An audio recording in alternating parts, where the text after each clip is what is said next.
Hi everyone, నేను మీ Shalini. Welcome back to my channel మధ్యతరగతి ప్రయాణం. ఈరోజు మన రెసిపీలో క్రిస్పీ అండ్ ఎమ్మీ వడలు. మరి వడలను ఎలా తయారు చేసుకోవాలో లేట్ చేయకుండా చూసేద్దాం పదండి. వడ తయారు చేసుకోవడానికి ముందుగా మనం 3 కప్పుల మినప్పప్పుని నానపెట్టుకోవాలి. ఇక్కడ నేను మినప్పప్పుని 3 గంటలు నానపెట్టుకున్నాను. నానపెట్టుకున్న మినప్పప్పుని ఇప్పుడు మనం ఒక మిక్సీ జార్లో ట్రాన్స్ఫర్ చేసుకొని మెత్తగా గ్రైండ్ చేసుకోవాలి. మినప్పప్పుని గ్రైండ్ చేసుకునేటప్పుడు మనం కొద్దిగా వాటర్ వేసుకొని గ్రైండ్ చేసుకోవాలి. మనం ఒకేసారి ఎక్కువ వాటర్ వేసినట్టయితే పిండి పల్చగాయి మనకు వడలు సరిగ్గా రావు.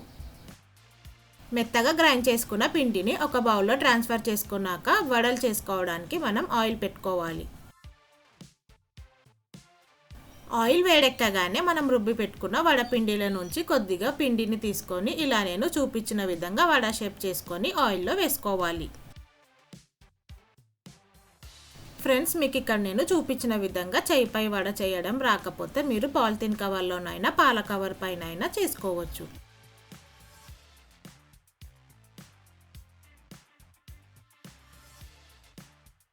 ఇలా నేను చూపించిన విధంగా మన కడాయికి ఎన్నైతే సరిపోతాయో అన్ని వడలు చేసుకోవాలి. వడలన్నీ మనము ఆయిల్లో వేసుకున్నాక ఒక 2 నిమిషాలు అయ్యాక టర్న్ చేసుకోవాలి.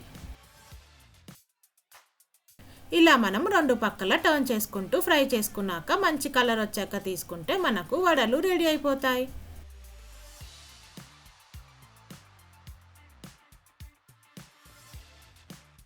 అంతే ఫ్రెండ్స్, మనకు వడలు రెడీ అయిపోయాయి కాబట్టి ఇప్పుడు మనం సర్వ్ చేసుకుందాం.